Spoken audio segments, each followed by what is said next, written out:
Good afternoon, everyone. We're going to go ahead and get started with our business meeting. Today's date is February 3rd, 2026. The time is 2 p.m. In attendance are Commissioners Duncan and Matari. Commissioner Eberline is excused. I'm going to call this meeting to order, and we will begin with a moment of silence.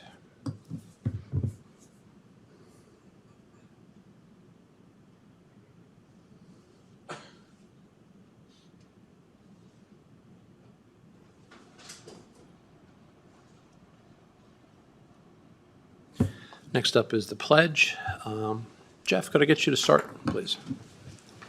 Pledge allegiance to the flag of the United States of America and to the republic for which it stands, one nation, under God, indivisible, with liberty and justice for all. Thank you. Are there any changes to the agenda? Not unless you want to pull that. Not unless you want to pull that one. No, we can keep that. Okay. Then nope. Okay. Public comment. Does anyone wish to speak? Hearing nothing. Meeting minutes. I'll take a motion. I move that we approve minutes 1 through 3. Second. Commissioner Duncan? Aye. Chair Matari? Aye. Consent calendar. I move that we approve item 4. Second. Commissioner Duncan? Aye. Chair Eberline? I always mess up when somebody's missing. Chair Matari, my apologies. Aye. Payables. I move that we approve the payables for January 26th to 30th, 2026 in the amount of $880,495.49, along with jury panel payments in the amount of $3,981.78. Second. Commissioner Duncan? Aye. Chair Matari? Aye. Okay, on to our first business item, which is number 6 here. Bid award, bid number 25JC-KC-01 and -02, Majestic View Forestry LLC. This is a Joint Chiefs FireSmart grant for 14.2 acres in the amount of $22,365 with our Office of Emergency Management and Ms. Littlefield. Yes, Andrea Littlefield for the record.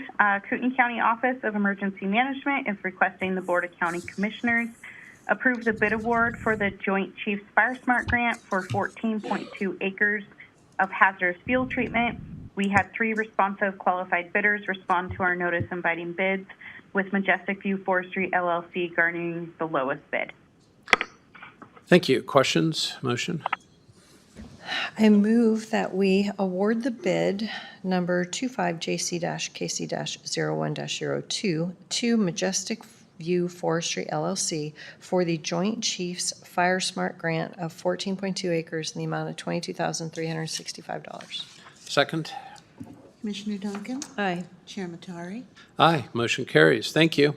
Next up, item 7, Airport Work Order Northwest Area RFP, assistance with Ardurra Group, Inc., and our airport, and Ms. Stevenson, are you on the telephone?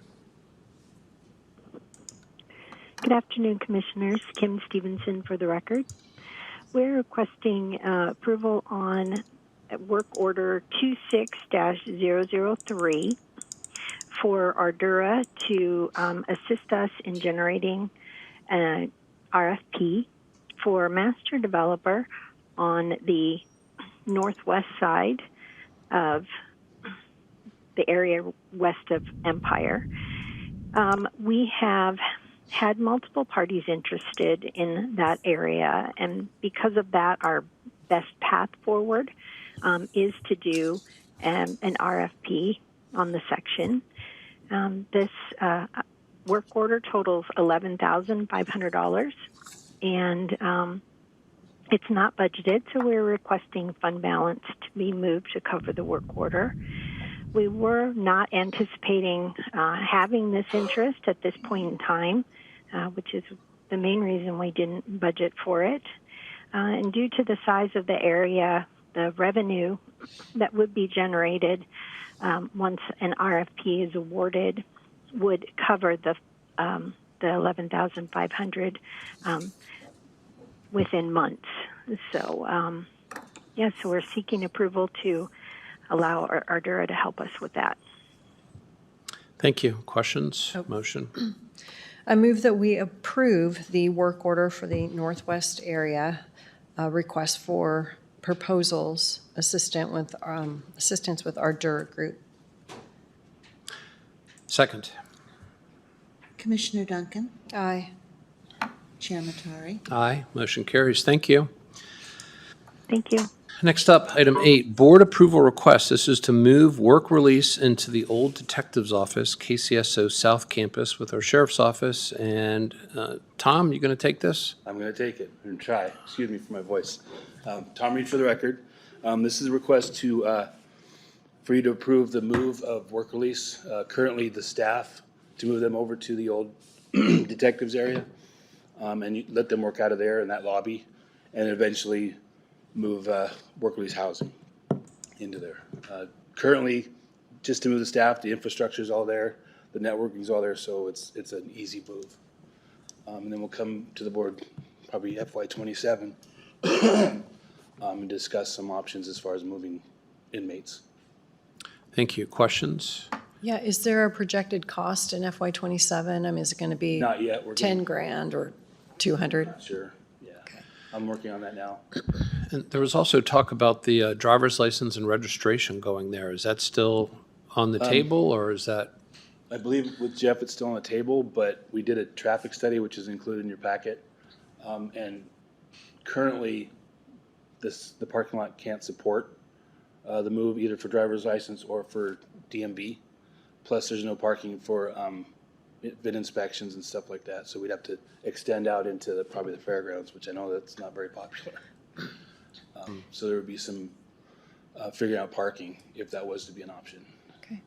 And here's what I would say. Today, moving the staff over is not necessarily committing us to moving the beds. Yeah. And that we can put that all into the mix and examine it later. So without a cost to move the staff over there, I'm comfortable right now, but I don't necessarily want to agree to the beds until we have the broader conversation.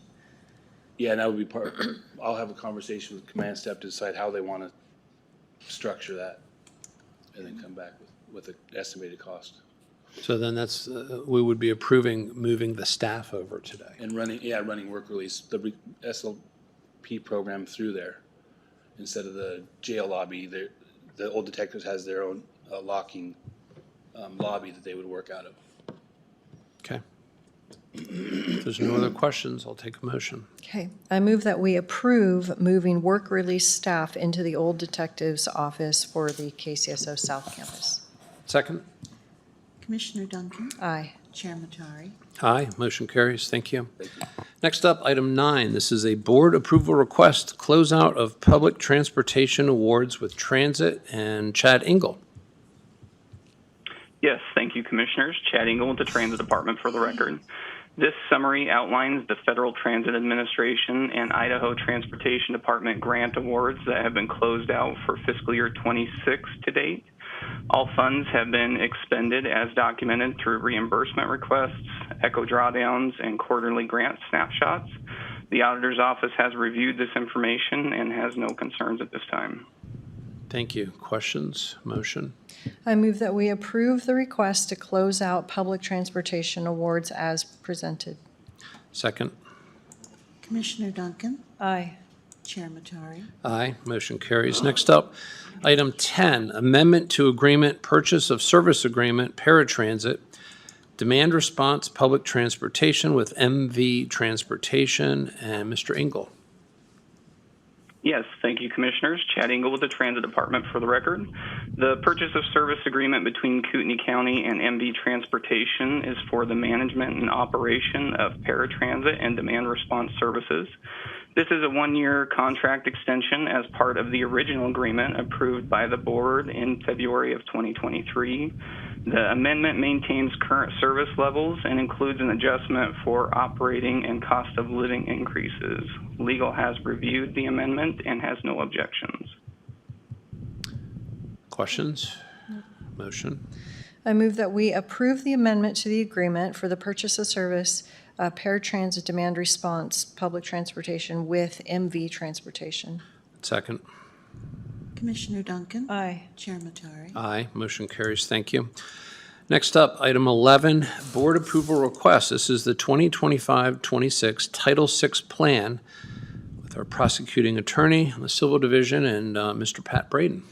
Pat Braden, Civil Deputy Prosecutor for the record. This is the Title VI plan that the county commissioners have historically adopted each year. Details how the county will ensure that services are provided without discrimination on the basis of race, color, and national origin. There are provisions specific to transit in this, but it isn't just a transit document. It does cover the entire county government. Thank you. Questions? You want to do the next one together with it? Yes. That would be the Resolution 2026-10, Designate Title VI Compliance Officer. So you want to take both? Sure.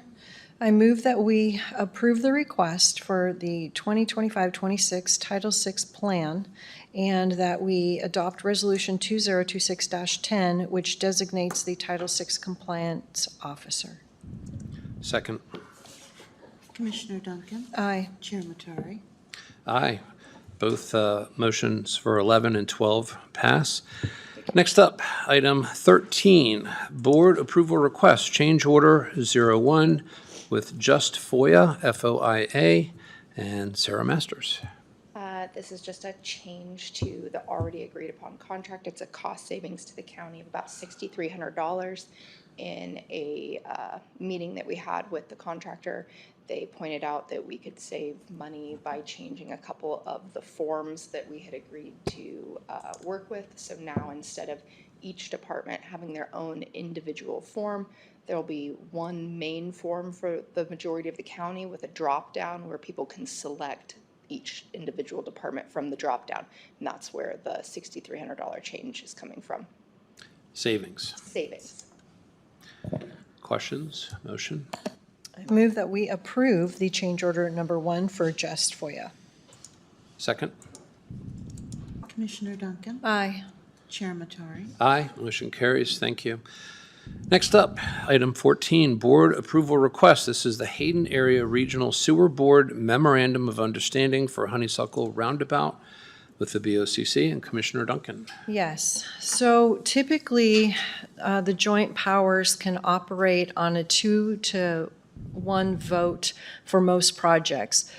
But because the district in this case had it as an addendum to the budget that this would be a separate project, we had to go back and do an MOU to now let it be a combination project, this is the Honeysuckle Ramsey Roundabout, and it cost Hayden Area Regional Sewer Board about $500,000, about $500,000 to do this as a separate project, and we probably have to wait 3 years to get it done, which would also increase the cost because who knows what construction's going to do in those 3 years. So typically, this wouldn't come before the BOCC, but because of the addendum to the budget this year, it was stated as a separate project, but now it's a combined project to save time and money. Okay. Well, I don't have any questions, so I'll take the motion. Thanks. I move that we approve the Hayden Area Regional Sewer Board Memorandum of Understanding for the Honeysuckle Roundabout. Second. Commissioner Duncan? Aye. Chair Matari? Aye. Motion carries. Next up, item 15, this is status update, assess, collect, distribute committee. And have Julina speaking, but will it be our Chief Deputy Assessor, Ben Crotinger? Good afternoon, Commissioners. Ben Crotinger, Chief Deputy Assessor for the record. I'm not sure if Jill wanted to speak either, so if it's all right if I just ask. I know she's on the phone. Jill, would you like to speak? Let Ben, you go first, and then if there's further clarification, I'll jump in. Okay, great. Thank you, Jill. So I haven't been here for any of the previous status updates where we've done this format with the steering committee. So I didn't know if you had any specific items you wanted me to address or just a general update of where we're at. I can give that. Yeah, just an update. Okay, great. Just want to make sure. So I just kind of wanted to give a little bit of an update over the past kind of month and a half where we've been with testing with Simpatico. Just a little bit of a timeline for, dates and everything like that. So back on the 16th, we kind of had our kickoff meeting for this round of testing with XDR, IT, us involved. We had to implement some state patches for 2025, and we were also waiting on getting modifier conversion and class code changes in addition to the patches. We didn't get a full copy for us in testing with the patches done until January 5th. But even then, we were still waiting on modifier conversion and class code changes. So we did another meeting on January 6th. And we spoke about discrepancies, HDR, and TSP exemption scripts. But we still were waiting on modifier conversion and class code changes. That didn't happen until January 8th. We kind of got a quick meeting set up for that to get done because to test, we had to have those done. Got those done, hounds were released on January 8th, and Kendall was primarily in charge of testing. So after only 2 business days of testing, January 12th, we ran into an issue with URD increment calculations, had some back and forth. That took a considerable amount of time. We had to get the state involved. But we did have a meeting with the state on the 23rd for those concerns. We ended up getting that mostly figured out and then fully resolved by January 29th, and that's when we resumed testing. Just yesterday, we started running into an abstract balancing issue, but the silver lining, in my opinion at least, is this abstract balancing, this is the final testing part from our department. Once we get that figured out, we can fully send it over to the treasurer, and that's done. So today, we're still working on those issues. Okay. Any questions? No. So when do you think your final testing will be done again? Well, considering we just got to the abstract issues, really yesterday, and that is the final step, I can't give an exact answer. Obviously, I'd love to be done with it yesterday, but what do you think as a general goal?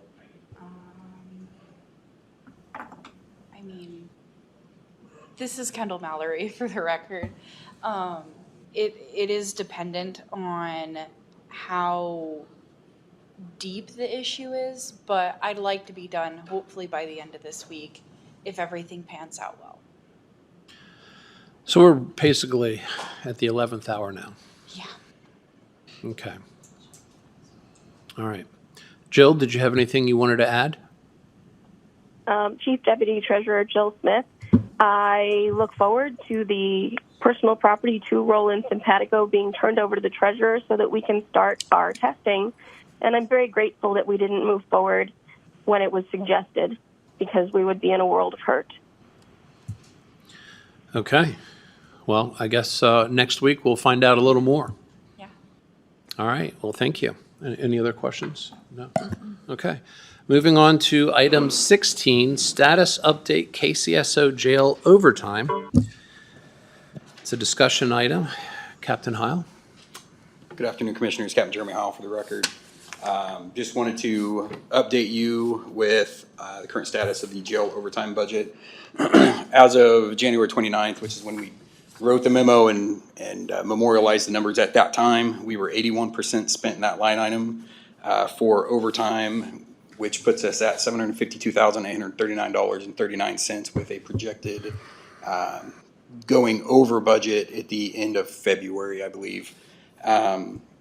Although this is a higher number than, as you can see in the memo, higher number than we've been in the last 3 years, our monthly overtime numbers are in fact trending down. We're down 1,000 hours of overtime comparing January to November. And we're still down 16 deputies, which is also the lowest number that we have been down in the last 4 years, starting at the beginning of the fiscal year.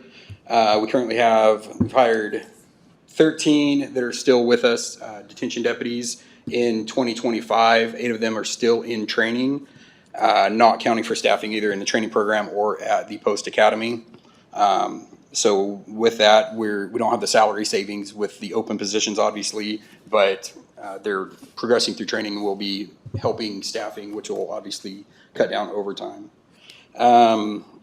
We've also, over the last couple of years, have reached out to the rest of the sheriff's office to open up overtime to people other than detention deputies. which come at a higher cost, but that takes the pressure off of our detention deputies, especially when we were down 27 and a half positions at the beginning of FY '25. So we're just trying to retain the people that we have while we train and hire others. We are fully staffed at the custody tech position. 2 of those are still trainees, but they're progressing through the program. So that will obviously help reduce the custody tech overtime. The bulk of our overtime is staffing the floor with minimums or close to minimums. We're trying to reach the number 13, which is what we briefed you the beginning of January, I believe. And there's still, just by the number of people we have, there aren't 13 people assigned to the shift, so we're incurring overtime daily just to get the people on the floor, not including all the extracurricular outside of the jail for the court transports and medical, either planned or unplanned medical visits that come up. We also have mandatory training that has been highlighted every year when the overtime budget comes up. To get our people trained, we're trying to do as much on duty as we can. However, if we're paying people overtime to be at work, we don't have time to train them as well, so we're having to pay overtime with that. But again, as we get more people, we'll have the ability to flex some of them to be able to go to training on duty. Another point of note, we had 10 positions at the beginning of the year that were funded 50%, so that cut down the salary salvage as well. We have implemented a plan to help reduce the overtime to make sure that all overtime is in fact warranted, but that was not affected with the January overtime. So without our micromanagement of it, it was still trending down by 1,000 hours compared to November. Like I said, it'll be used up by the end of the month, and we're just seeking guidance on if you want us to, or if you want to put money in the line item or wait till the end of the year. Questions? I think that this happens occasionally when we have 50% positions, that the salary savings doesn't always make up the difference for the overtime. And it's one of those balancing acts because the training takes so long. So at this point, I'm fine to see if the sheriff's office can absorb it, and with the micromanaging techniques that they have, and that they're not offering it as benefit but as strictly necessary minimum shifts. I think we're just at where we're at. I have a couple questions. Yes, sir. I caught a couple of things here. We're less overtime hours by about 1,000. What are the 2 time periods that we're looking at? Where we're less, one is 1,000 more than another time period. It was December, November, December, January December was 30, or correction, it was October was 3,600 hours and January was 2,600 hours of overtime. Okay, but, so it's just between November and January? No, it was those 2 months. So October was 3638, November was 3121, December was 2510, and January was 2630. Okay. Well, I guess it's a little confusing. You got more hires, you got less overtime hours, but we've gone past we're approaching the budget faster. Yep. At the same pay period. So I'm trying to figure out how that happens. Well, we hired over 25 detention deputies in the year 2025.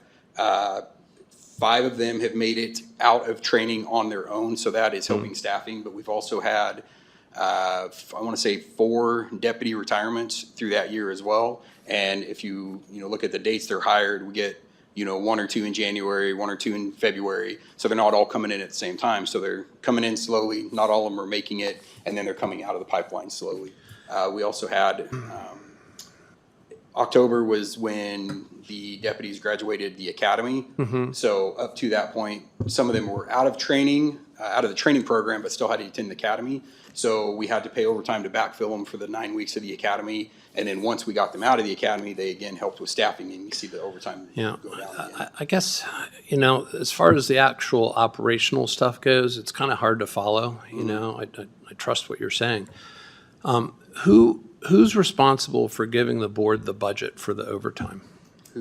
Who's responsible for giving the budget? Yeah, for the overtime, that line Sheriff's item. office, me. Okay.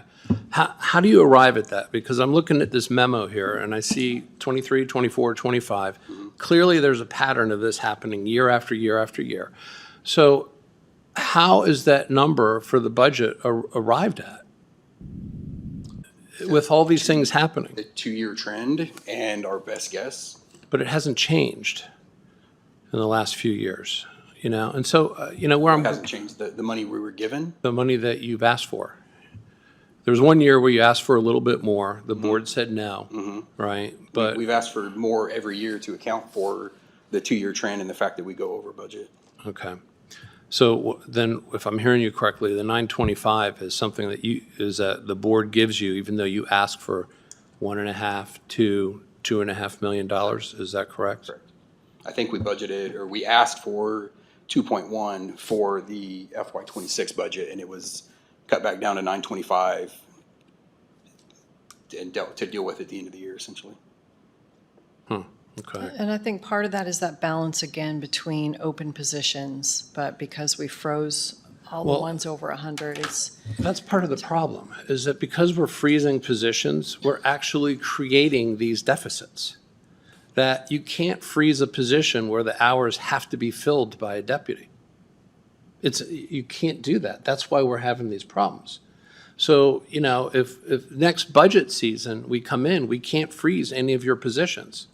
That probably will open up another $1 million to $1.5 million of positions we have to fund because they need a certain number of people at the jail. Is that correct? they haven't been able to hire them, and that's No, where no, the no, 50%. you're not tracking with me. I totally understand. No, I you understand don't. what you're It has saying. nothing to do with hiring. This is the reason, if they have 15 slots on a shift, they have to fill them with somebody. So if we make these positions frozen or only half funded, we're shooting ourselves in the foot.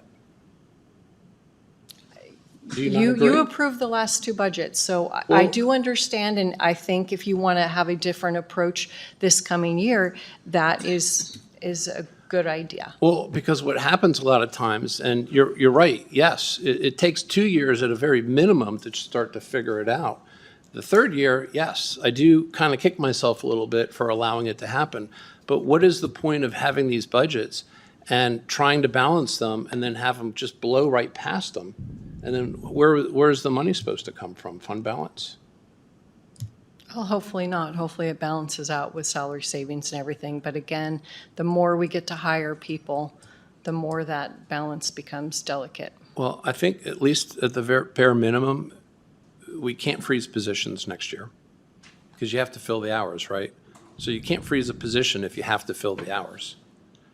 That's the first thing. And the second thing is that there needs to be a very tight process for how you're giving out the overtime so that we don't have a situation where we're giving out overtime to the more expensive staff members, that it should always try to go to the lower expense staff members, right? That's just a way to save money. And then, of course, the other is just to make sure that, you know, if people take vacation, you know, it doesn't become a situation where I'm on vacation, need to cover my hours, vice versa. Because we've blown past this budget significantly. I mean, it's, you know, we shouldn't be making these kind of mistakes, in essence, is what I'm saying. I don't think they're mistakes. I think they're choices.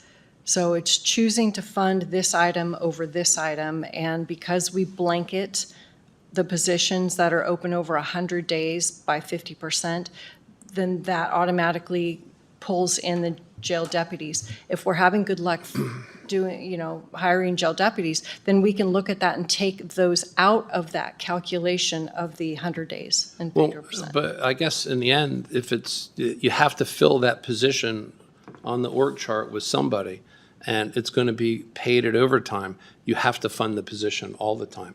And so the number of open positions that we have should, you know, add 1.5, multiply it by 1.5 to get at least a budgeted number that we can count on. Otherwise, we're just blowing through the budget and it's a hope and a prayer that enough money comes back at the end of the year and that we're not digging into salary or digging into the fund balance. I mean, look, I agree with what you wanted to try to do in the beginning, which is get to a 3 months reserve. Mm-hmm. We're going to eat away at that fast if we can't get a handle on our budgeting. one bad year or two, interest rates are going down. We're not going to get the same revenue. I agree. And pretty soon, we're going to have our meeting with the auditor's office where we can decide how we're going to direct departments to come forward in this next budget year.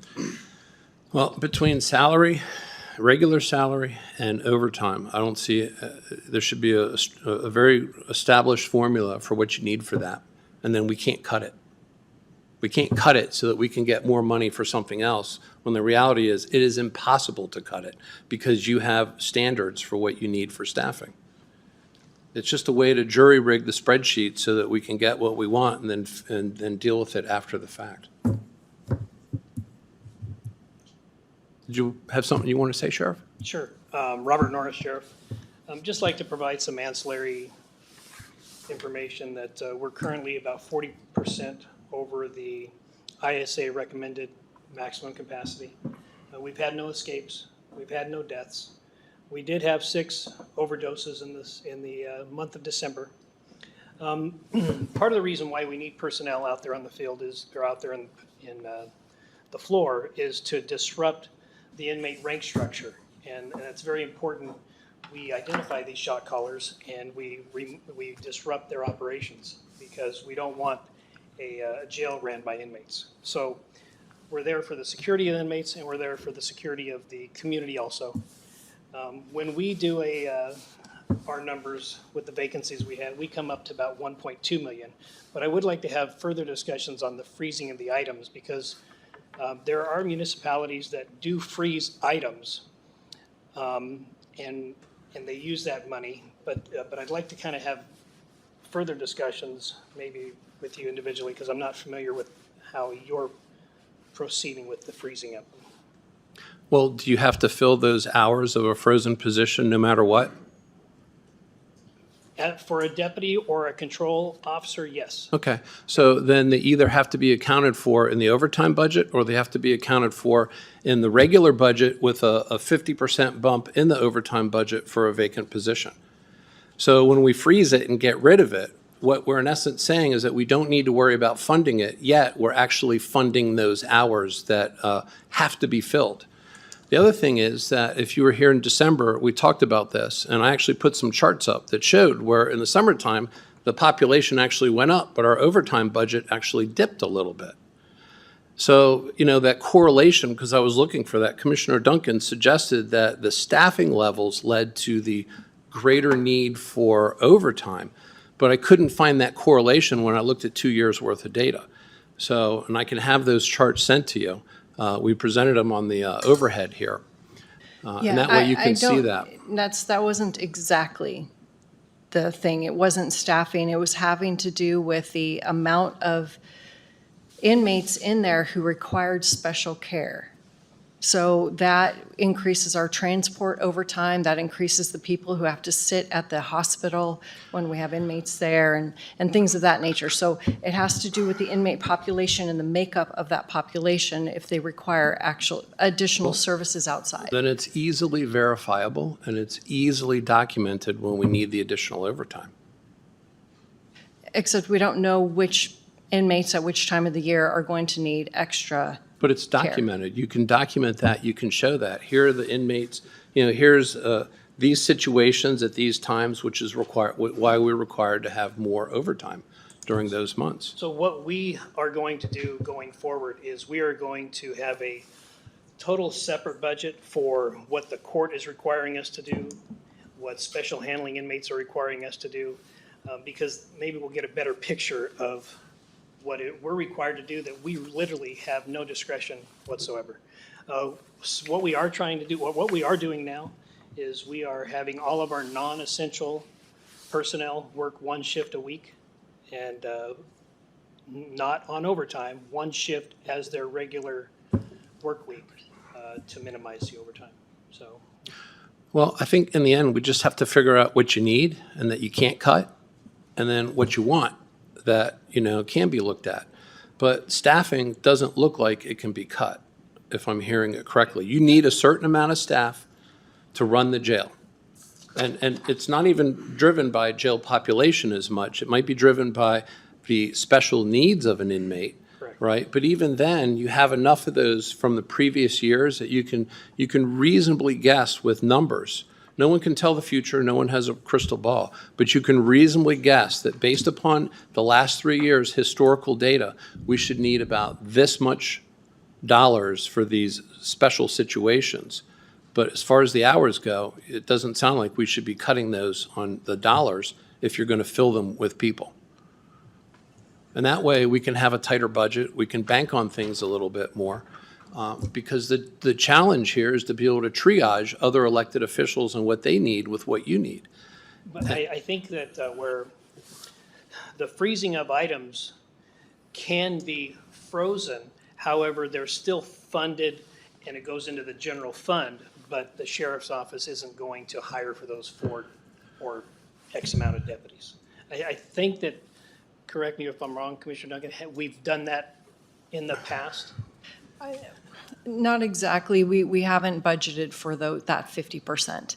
And typically, it takes so many months to hire somebody, and then in that meantime, we might have attrition as well. So we can do further analysis on how many times that those 50% positions are being filled. I agree that right now, since we are having a lot better luck getting people in the seats, that we can do a little bit better fine-tuning on budgeting next year. But it's always that tipping point, and we never know, because for several years, people weren't coming. And there's no reason to tax, And just for the record, when it was covered. We've had people come back that have left. We have hired people that I don't believe we would have been able to hire. So I believe that it has certainly stabilized. The salary has stabilized. Here's the thing, though, is that how many people do you want to have on a shift typically, like 15? 15 to 18. 15? If we were fully staffed, we'd have 18. If All right, we so- fill all of our positions, we'll have 18 on each shift. All right, And that so- will count for, And what do your standards require, minimum, 15, roughly? our minimum's 13. 13, okay. So if Count for- let's just say 15 is your minimum, all right? And I assume everyone works 2,080 hours a year. That's a regular work year. Without fringe benefits, training, FMLA, generally it is about 1,700 to 1,750.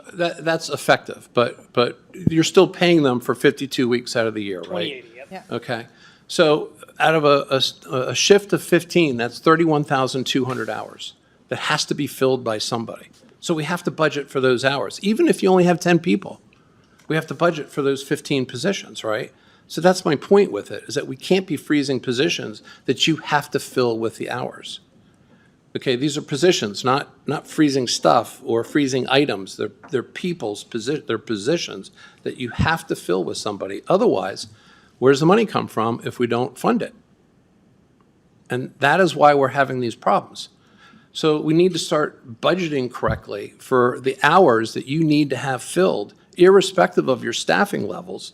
And then your staffing levels tell you if you're 50% if you're 50% staffed, then 50% of those open positions need a time and a half budget for them.